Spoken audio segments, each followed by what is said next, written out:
जो आप लोग इलेक्ट्रोफिलिक सब्स्टिट्यूशन रिएक्शंस पढ़ रहे हैं, जिसमें मैंने आपको नाइट्रेशन पढ़ा दिया, ब्रोमिनेशन पढ़ा दिया, कोल्बी रिएक्शन पढ़ा दिया, रीमर टीमन रिएक्शन पढ़ा दिया। अब पांचवी इलेक्ट्रोफिलिक सब्स्टिट्यूशन रिएक्शन है, उसका नाम है रीअरेंजमेंट रिएक्शन। फिनॉल में कुछ रीअरेंजमेंट रिएक्शंस भी हैं, जैसे सबसे पहले हेडिंग डालिए fries rearrangement. Fries rearrangement note करिए सब लोग जल्दी से।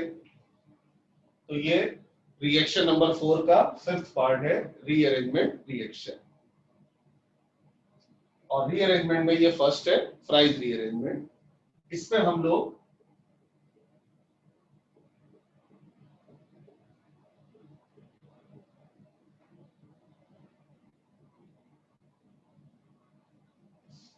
एस्टर लेते हैं, जैसे इसका नाम होता है फिनाइल एसीटेट।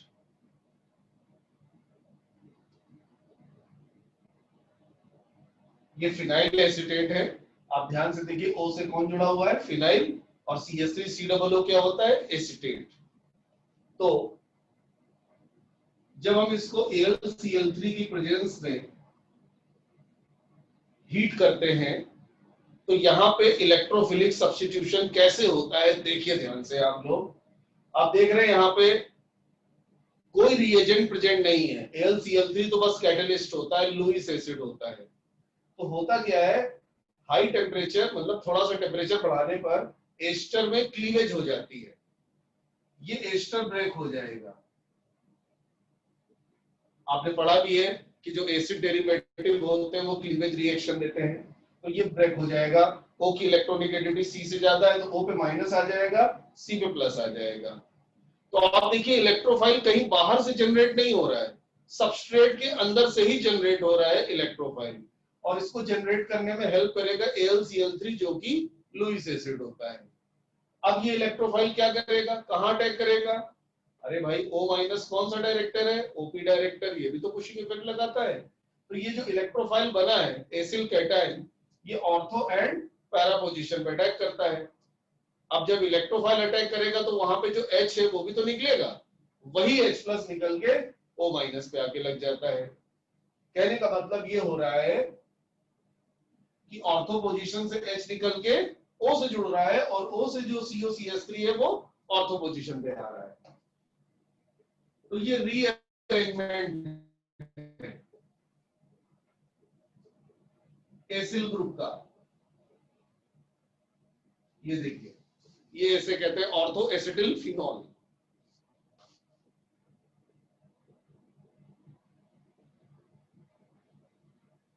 और ऐसे ही इलेक्ट्रोफिलिक सब्स्टिट्यूशन होगा पैरा पोजीशन पे भी।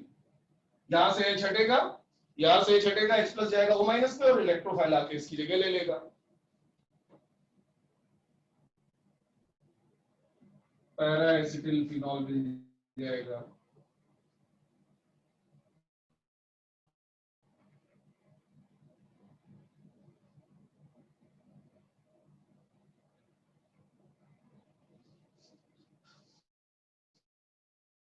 अब भाई जो COCH3 ग्रुप ऊपर था, बेंजीन से डायरेक्टली नहीं अटैच था, वो COCH3 ग्रुप ऑक्सीजन का साथ छोड़ के बेंजीन पे आके लगा है। इसे हम इंट्रामोलिकुलर इलेक्ट्रोफिलिक सब्स्टिट्यूशन कहते हैं, जिसमें इलेक्ट्रोफाइल कहीं बाहर से नहीं आ रहा है, सबस्ट्रेट के अंदर से जनरेट हो रहा है।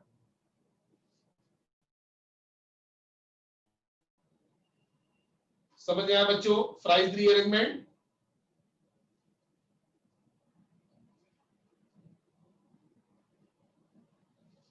नोट कर लीजिए सब लोग।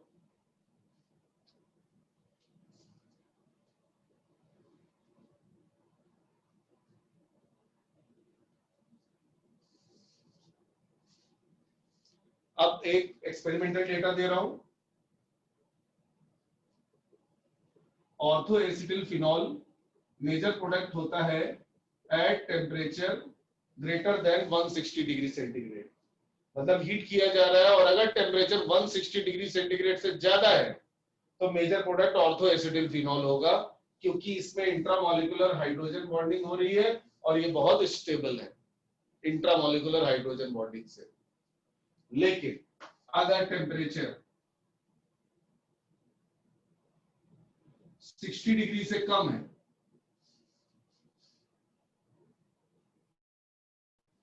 यानी 55 डिग्री, 45 डिग्री, 50 डिग्री, तो मेजर प्रोडक्ट आएगा पैरा एसिटिलफिनॉल। क्योंकि इतने लो टेम्परेचर पे इलेक्ट्रोफाइल के अंदर इतनी ताकत नहीं होगी कि ऑर्थो पोजीशन पे लग पाए। ऑर्थो पोजीशन पे लगने के लिए OH का जो रिपल्सन मिल रहा है उसको झेलने के लिए एनर्जी चाहिए, और वो एनर्जी मिलती है हाई टेम्परेचर पे। लो टेम्परेचर पे इलेक्ट्रोफाइल के पास इतनी एनर्जी नहीं होगी कि वो इस एनर्जी इस रिपल्शन को झेल सके, तो मजबूरी में फिर वो पैरा पोजीशन पे लगता है। तो ये पॉइंट भी ध्यान रखना है कि ऑर्थो वाला मेजर होगा जब टेम्परेचर हाई होगा, कितना हाई, 160 के ज्यादा, और पैरा वाला मेजर कब होगा, जब लो टेम्परेचर होगा, कितना लो, जब 60 से कम। हाँ, और sir in between these two, अब ये एक बहुत मतलब कॉमन सा क्वेश्चन है जो बच्चों के दिमाग में आता है कि भाई 60 से 160 के बीच में टेम्परेचर हुआ, यानी 100 डिग्री हुआ, 120 डिग्री हुआ, तो क्या होगा? तो फिर दोनों 50-50 होते हैं, क्योंकि एक्सट्रीम लिमिट पे तो हम है नहीं, तो फिर दोनों लगभग 50-50% मिलते हैं। ठीक है, मेजर प्रोडक्ट का मतलब होता है 80%, 90%। तो अगर टेम्परेचर 160 से ज्यादा है, जैसे 200 डिग्री सेंटीग्रेड है, 200 डिग्री सेंटीग्रेड टेम्परेचर पे 90% ऑर्थो मिलेगा, 10% पैरा मिलेगा। और अगर 60 से कम है, 60 से कम का मतलब 40 डिग्री, 35 डिग्री, तो 90% ये मिलेगा, 10% ये मिलेगा। अगर टेम्परेचर इन दोनों के बीच में है तो फिर भाई मामला 50-50।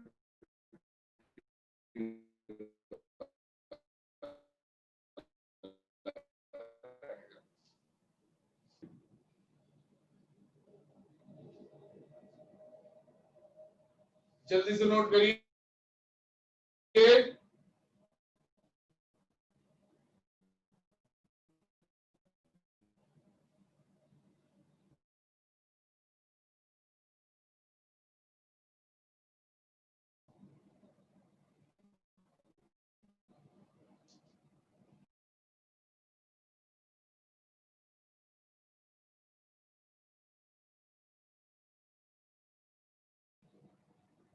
जिसका नाम है क्लेजन रीअरेंजमेंट। क्लेजन रीअरेंजमेंट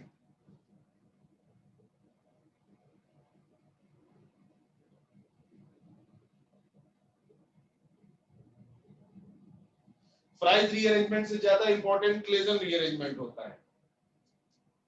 इसमें ईथर लिया जाता है,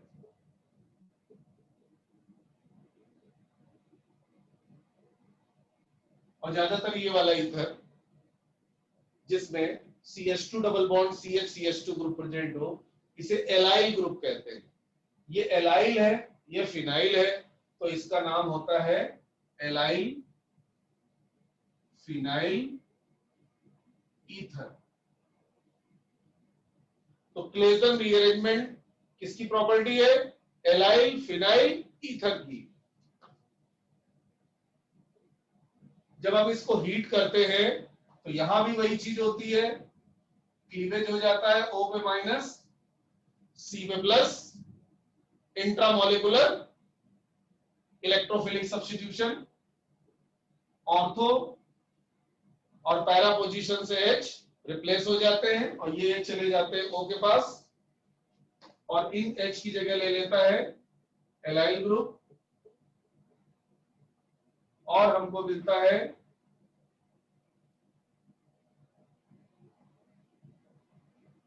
ortho allyl phenol,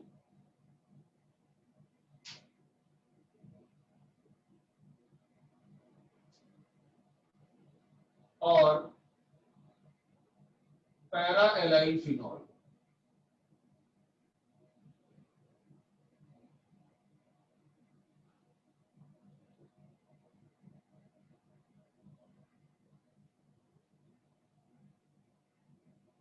ortho allyl phenol और पैरा एलाइल फिनॉल का मिक्सचर मिलता है। यहां भी ये हाई टेम्परेचर मेजर प्रोडक्ट होगा, क्योंकि ऑर्थो पोजीशन पे लगने के लिए रिपल्सन को तोड़ना पड़ेगा, और वो हाई एनर्जी जब मिलेगी तभी हो पाएगा। तो बिल्कुल फ्राइज रीअरेंजमेंट की तरह ये होगा major product at high temperature और पैरा होगा major product at low temperature. तो यहाँ पे टेम्परेचर अगर काफी हाई है, जैसे मान लो ऐसे लिखा हुआ है, तो आप यहाँ पे लिख लीजिए मेजर ऑर्थो में और पैरा में लिख लीजिए माइनर।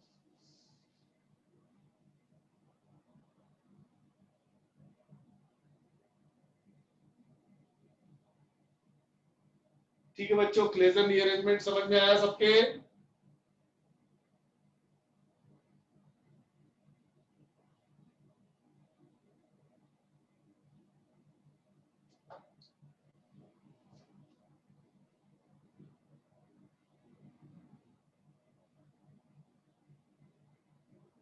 चलिए इसके ऊपर एक क्वेश्चन देते हैं आपको, नोट कर लीजिए फटाफट। इसी क्लेजन रीअरेंजमेंट के ऊपर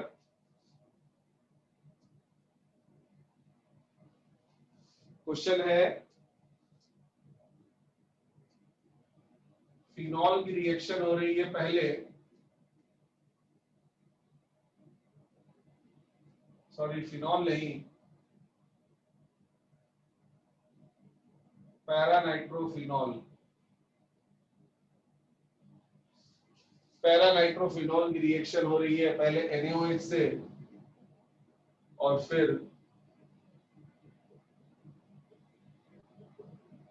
एलाइल क्लोराइड से। X मिल रहा है, X को हीट कर रहे हैं, Y मिल रहा है। आइडेंटिफाई X एंड Y, जल्दी से करिए इसको।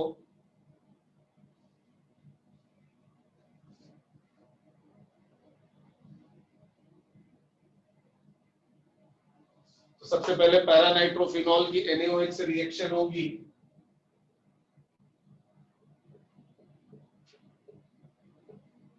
तो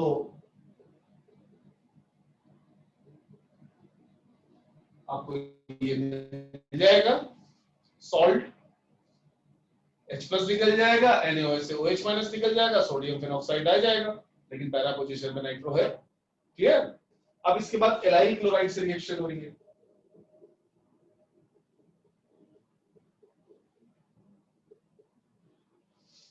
तो देखिए ईथर फॉर्म होगा,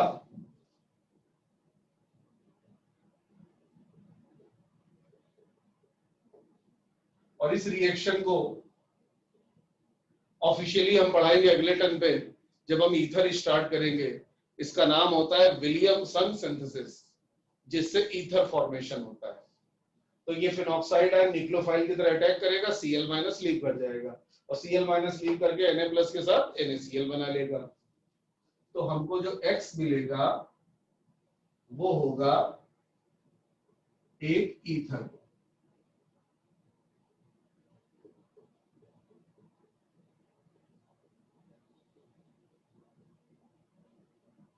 अब आप समझ गए होंगे, X को हीट किया जा रहा है, तो हीट करने पे क्या होगा, ईथर का क्लीवेज हो जाएगा और क्लेजन रीअरेंजमेंट हो जाएगा। तो ये जो इलेक्ट्रोफाइल जनरेट हुआ है ऑर्थो एंड पैरा पोजीशन पे अटैक करेगा, लेकिन पैरा पोजीशन पे ऑलरेडी NO2 लगा हुआ है, एक ग्रुप लगा हुआ है, तो यहाँ पे सब्स्टिट्यूशन होगा ऑर्थो पोजीशन पे। तो ये H चला जाएगा O के पास और इलेक्ट्रोफाइल आ जाएगा बेंजीन के पास। रीअरेंजमेंट के द्वारा आपको ये चीज मिलेगी, ये compound CH2 CH double bond CH2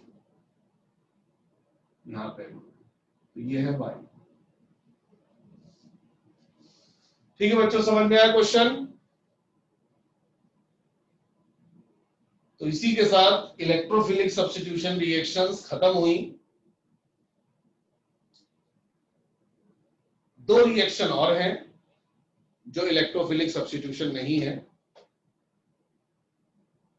तो एक बार मैं फिर से बता देता हूं कौन कौन सी रिएक्शन बताई।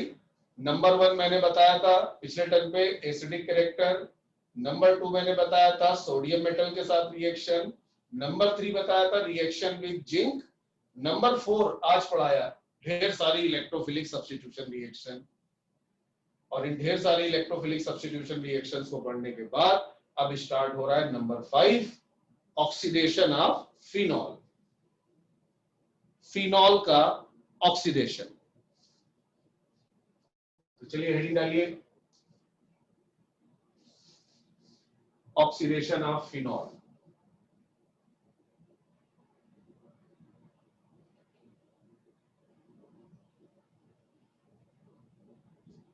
बड़ी इंपॉर्टेंट रिएक्शन है। इसमें हम फिनॉल लेते हैं और ऑक्सीडाइजिंग एजेंट होता है यहाँ पे सोडियम डाइक्रोमेट।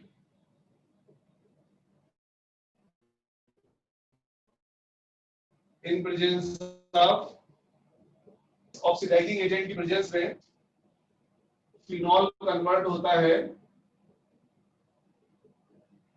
पैरा बेंजो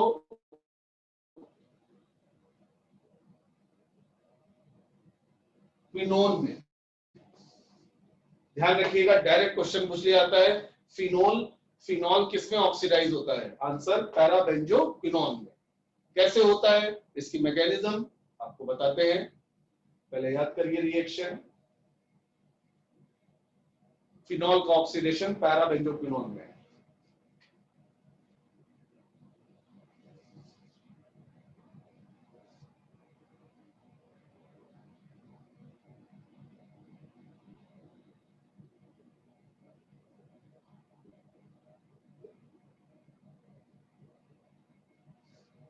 देखिए फिनॉल का ऑक्सीडेशन हो ही नहीं सकता।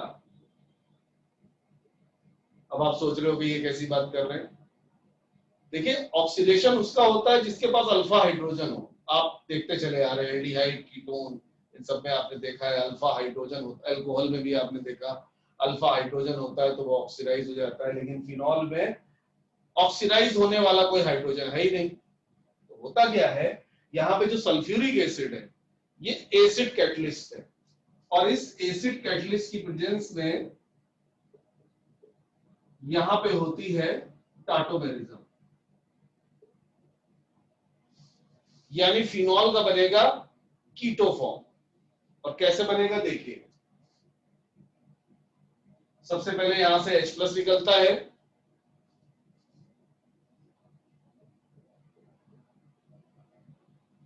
मैं डायरेक्ट प्रोडक्ट की बजाय स्टेप बाय स्टेप टाटोमेरिज्म करता हूं तो आपको और अच्छे समझ में आएगा। टाटोमेरिज्म का पहला स्टेप होता है removal of H+। H+ remove कर दिया,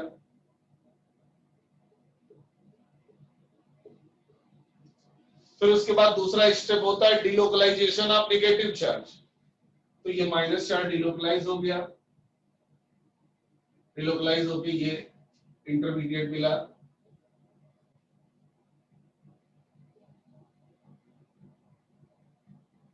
और फिर होता है अटैक ऑफ H+।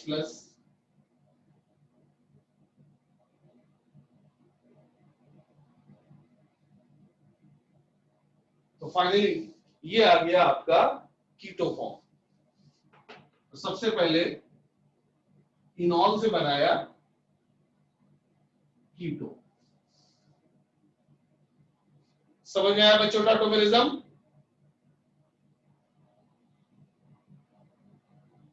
अब इसके बाद जरा देखिए ध्यान से, कीटो फॉर्म ऑक्सीडाइज हो सकता है क्या? कीटो फॉर्म ऑक्सीडाइज हो सकता है क्या? डबल बॉन्ड के जस्ट बगल वाला कार्बन अल्फा कार्बन होता है, और इस अल्फा कार्बन में देखिए दो H हैं, तो ये इजीली ऑक्सीडाइज हो जाएगा। एक नेसेंट ऑक्सीजन इधर इंसर्ट हो जाएगा और एक नेसेंट ऑक्सीजन इधर इंसर्ट हो जाएगा, तो ये दोनों अल्फा हाइड्रोजन ऑक्सीडाइज हो जाएंगे और आपको मिलेगा जेमिनल डाइऑल। लेकिन आप सब जानते हैं कार्बन में दो H नहीं रह सकते, H2O निकल जाएगा और आपको मिल जाएगा फाइनली कीटोन पैराबेंजोक्विनोन। तो ये है फिनॉल के ऑक्सीडेशन की मैकेनिज्म, नोट कर लीजिए।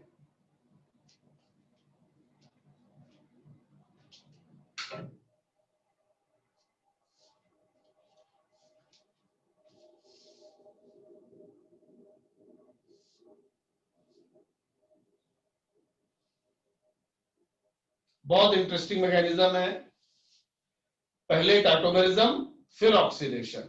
ये आ सकता है क्वेश्चन कि फिनॉल का डायरेक्ट ऑक्सीडेशन पॉसिबल है या नहीं। आंसर नहीं, पहले टाटोमेरिज्म होगी, टाटोमेरिज्म से कीटो बनेगा, फिर कीटो ऑक्सीडाइज हो जाएगा पैराबेंजोक्विनोन में।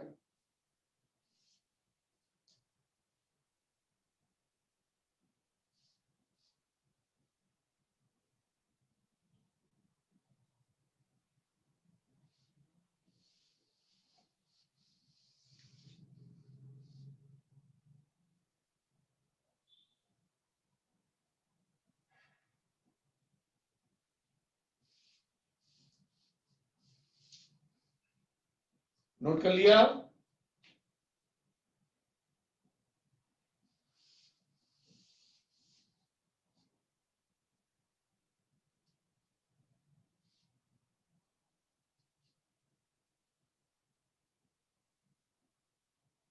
जल्दी बताएं टाइप करके।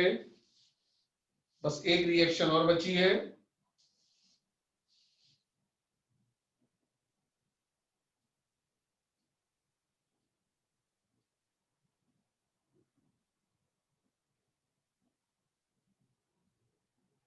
अभी तक नोट कर रहे हैं क्या?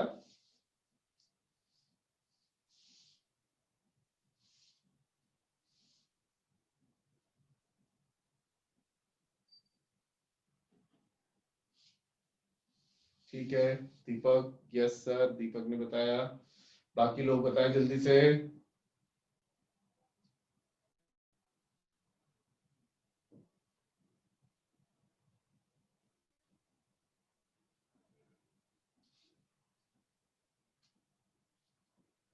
ठीक है, आदित्य गुप्ता का भी हो गया। तो सबको यही ध्यान रखना है कि फिनॉल का पहले टाटोमेरिज्म होगा फिर ऑक्सीडेशन होगा। चलिए लास्ट रिएक्शन देखते हैं, नंबर 6, फॉर्मेशन ऑफ फिनोक्थिलीन, या ऐसे लिख सकते हैं condensation with phthalic anhydride.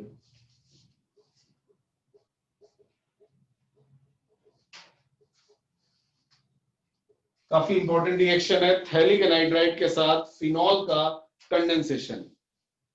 Condensation का मतलब होता है दो मॉलिक्यूल का आपस में जुड़ना और किसी छोटे से मॉलिक्यूल का निकलना। नॉर्मली वो छोटा सा मॉलिक्यूल वाटर होता है, जैसे आपने एल्डोल कंडेंसेशन में भी देखा था। तो यहां पे हम लोग थैलिक एनहाइड्राइड लेंगे, उसका एक मॉलिक्यूल लेंगे थैलिक एनहाइड्राइड का,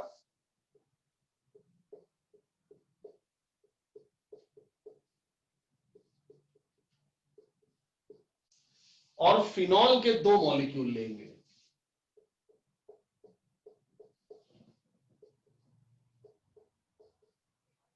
इस तरह से, और H2O निकाल देंगे। ये ध्यान से देखिए, फिनॉल के दो मॉलिक्यूल हैं और ये जो नीचे मैंने मॉलिक्यूल बनाया है ये थैलिक एनहाइड्राइड है। तो फिनॉल से H निकले और यहां से O निकला, यानी H2O निकालना है। और H2O जल्दी तब निकलेगा जब हम कोई डिहाइड्रेटिंग एजेंट लें। तो यहां पे लिया जाता है कंसंट्रेटेड सल्फ्यूरिक एसिड,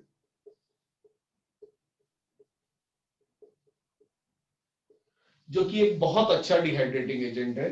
तो कंसंट्रेटेड H2SO4 की प्रेजेंस में फिनॉल और थैलिक एनहाइड्राइड को 2:1 के रेशियो में मिक्स करते हैं। ध्यान रखिएगा 2:1 रेशियो, दो मॉलिक्यूल फिनॉल के होने चाहिए और एक मॉलिक्यूल थैलिक एनहाइड्राइड का होना चाहिए। तो देखिए क्या बनेगा, एक बहुत इंपॉर्टेंट कंपाउंड बनने वाला है।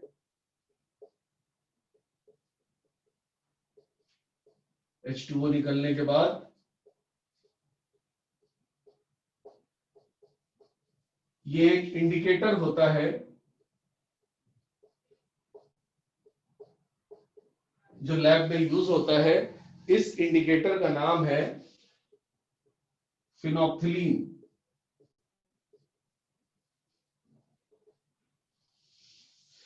फिनोप्थिलीन इसका नाम ही इसी वजह से पड़ा है क्योंकि ये फिनॉल से बन रहा है और थैलिक एनाइड्राइड से बन रहा है, तो फिनोप्थिलीन इस इंडिकेटर का नाम है।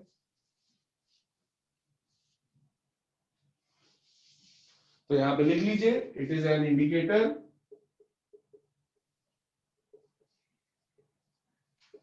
Used in acid base titration.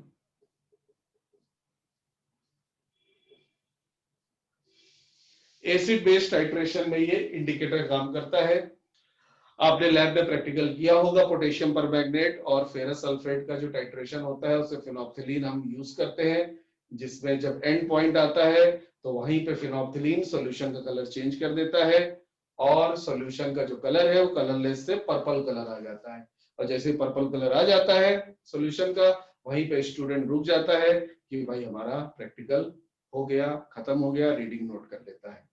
तो इंडिकेटर का काम है सॉल्यूशन का कलर चेंज करना और एंड पॉइंट को यानी लास्ट पॉइंट को इंडिकेट करना इन एक्सपेरिमेंट ऑफ टाइट्रेशन। तो फिनोप्थिलीन का स्ट्रक्चर एग्जाम में पूछा जा सकता है। स्ट्रक्चर तो तुम रट नहीं पाओगे, लेकिन ये रिएक्शन याद कर लेना कि फिनॉल लेते हैं और थैलिक एनाइड्राइड लेते हैं। थैलिक एनाइड्राइड का स्ट्रक्चर बनाने में प्रॉब्लम हो, डोंट वरी, थैलिक एसिड बना लीजिएगा।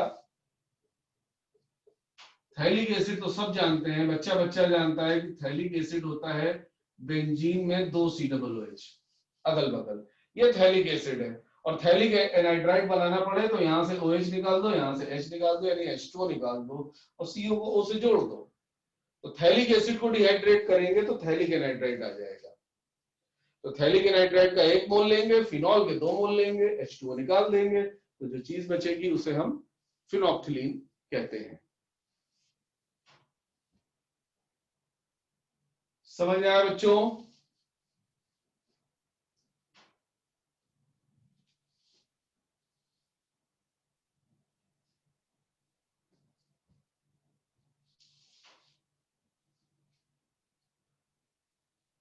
तो आप इस चैप्टर के 2 टॉपिक पढ़ चुके हैं, अल्कोहल भी हो चुका है, फिनॉल भी हो चुका है।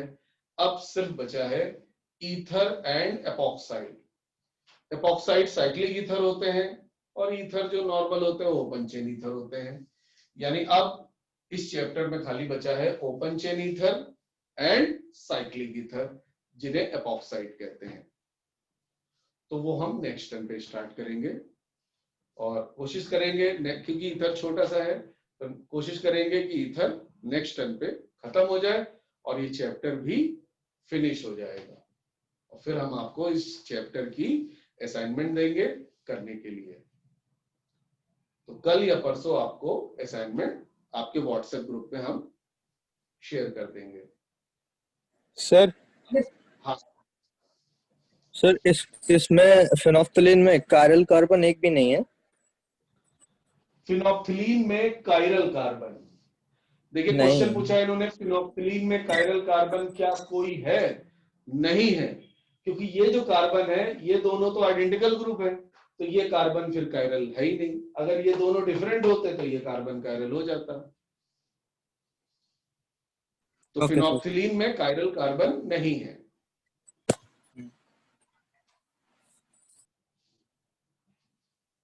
ठीक है,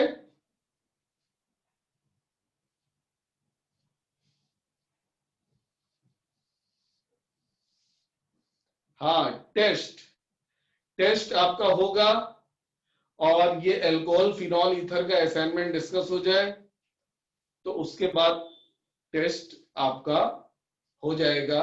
यानी मोस्ट प्रोबेबली इसी संडे को, आप लोग तैयारी अपनी पूरी रखिए, मोस्ट प्रोबेबली इसी संडे को आपका टेस्ट होगा। ठीक है, तो आपके पास ये पूरा हफ्ता है, aldehyde ketone carboxylic acid chapter और अल्कोहल फिनॉल ईथर चैप्टर, ये दोनों चैप्टर आपस में लगभग मिलके ही क्वेश्चन बनता है।